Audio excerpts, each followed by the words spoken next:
Riaz. Thanks so much, Gina. Hi, Rassie. It's great to speak to you, and well done on the stellar tour so far. I just Thanks. wanted to know, considering the exodus of players from the squad to the various clubs, how much different was preparation going into this week? And will you be taking a similar approach against Wales as you did against Ireland, where the focus was on dominating them at set piece time and scrum time? Yeah, morning everybody on that side, and obviously the people here who's in person here.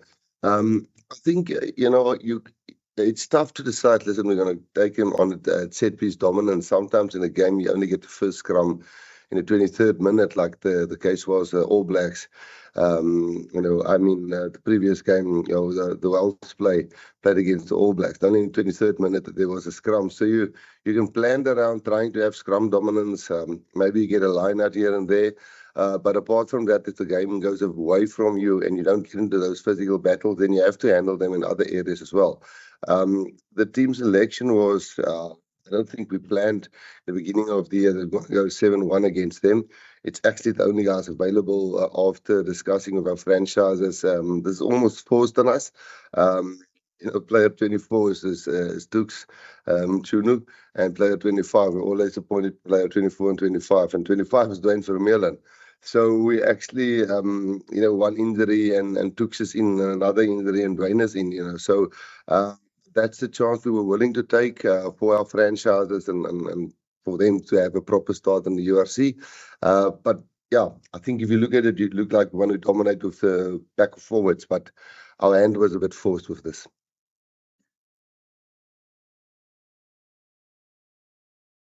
Morgan?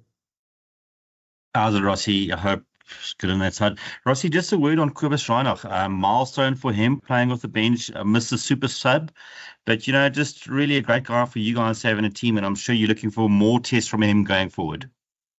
Yeah, I think Cobus' story is, we will never forget guys like Fop and Jaden, and, there's a couple of guys who can still, Simpete. There's many guys who's not on tour here that we think is in the mix for 2027. But Cobus has been unbelievable this year, I think he really is taking a role where he's helping the other nines, but I've never seen him so involved with planning and tactics and those kind of things. And it's funny, you don't quite know when a player gets to that, and he's really taking a senior role of that, helping Grant. We also understand with his 50th match, having a 7-1 bench split and Cobus covering wing as well. You don't want your 9 to start, and then he goes from 9 to wing, so we've got Quagga also covering for us in the back line, and then Ben Jason also, if we do get 3 injuries in the back line, which is very possible in a game like this. But for him getting his 50th, obviously he'll get to run out in front, but it was like Erger last week, just accepting that, listen, for the best of the team, a start is not the thing that will work out the best for us with a 7-1 split and him covering a few positions, but a top man. Guys, please raise your hands for questions. Any more? Oh, Yeah, I suppose. Moreno? Hi, Zina. Moreno? And good morning from Italy, coach. I know there is just one match left to play in this year, but how important and what taught you this 2025? Which kind of a year has been so far? Hello, Moreno. I think the big thing for us this year was, this year specifically, we never look at world rankings because it's actually confusing, if you don't 100% understand it. And we made a bit of a study about it this year, and we really wanted to end in the top 4 teams. Well, ending number 1 is fantastic. The interesting will now be when the draw gets done to see what was the benefits of being number 1, 2, and 3 in the World Cup rankings. We're not quite sure. It looks like you can get Australia. In Australia, if you end number 1, so. But I think our first goal was, hey, let's try and be number 1 in the world at the end of this year or 2, and then player depth and experience and evolve our game a little bit. And certainly there were backward steps. The first game against Australia, first game against New Zealand. I do think Italy not because you asking the question. I do think Italy, for me, is a very underrated team. I think Italy will, if I can predict, will be the either 2 or 3 in the Six Nations. For me, their team are on the up, and what we've experienced from them. So I think the only really sort of test matches, the Barbarians wasn't a test match. So we didn't have an easy ride.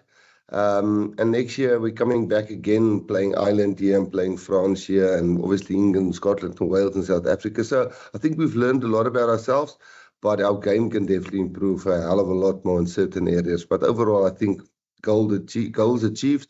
But then again, we can throw everything away with a bad performance on Saturday. Kobus? That's it. Thank you. Thanks, Zina. Hello, Rassie. Hello, boys. Rassie, obviously, both teams are missing quite a few first-choice players. What do you want to get out of the game on Saturday? Obviously a win, first of all. I think I've not been on the record. I think I've said many times, for me, the Italians, the Argentinians, and the Welsh people are very similar. And I'll say it again. And by that, I don't offend other countries. They've got other strengths and other things that they do.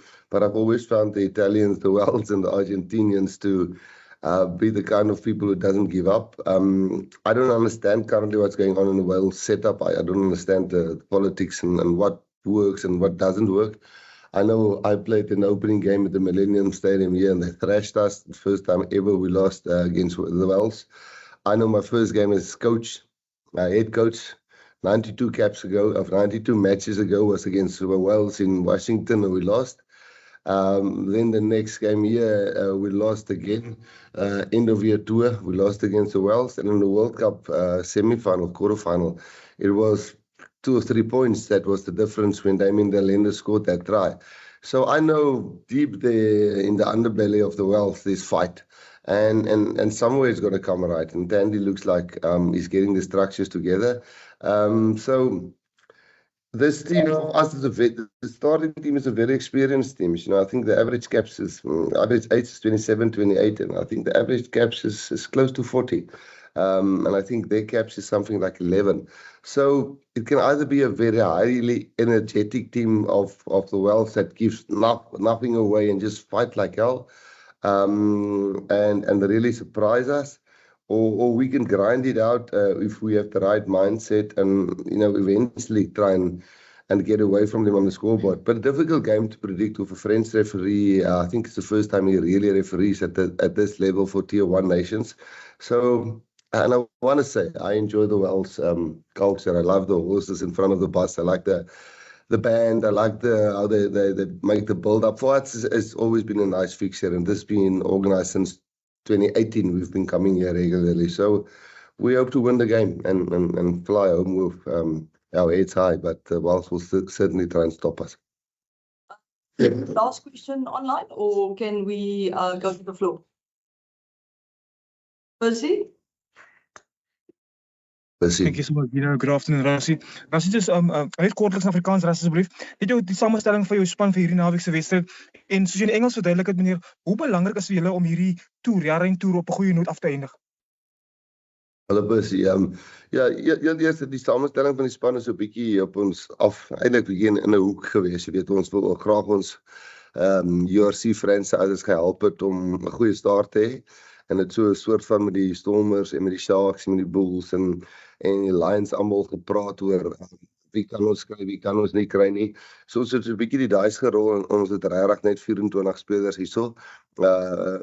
Tsunu Tuks is die nommer 24 en Twyn Vermeulen is currently ons nommer 25.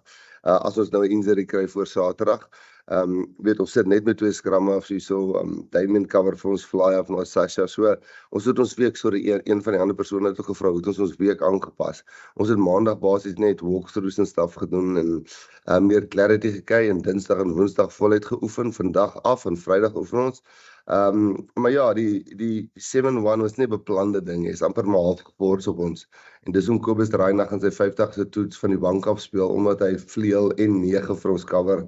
En dan so 'n hele paar ouens wat ander posisies cover. Kwagga cover is obviously vir ons op defense 9 as haar 2 backline spelers Ceres en obviously op attack sal hy blind wing speel, en dan het ons op Ben Jason ook so 'n bietjie, as daar 3 beserings in die backline is, vir hom ook so 'n bietjie op standby as hy iets in die backline gebeur. So, ons verwag 'n tawwe toets in Kobus se 50ste game, teen 'n Wallis se span wat ons dink, hulle underbelly is quite tough, en daar's fire in hulle belly, en ergens gaan hulle game by mekaar kom, en ons hoop is nie teen ons nie.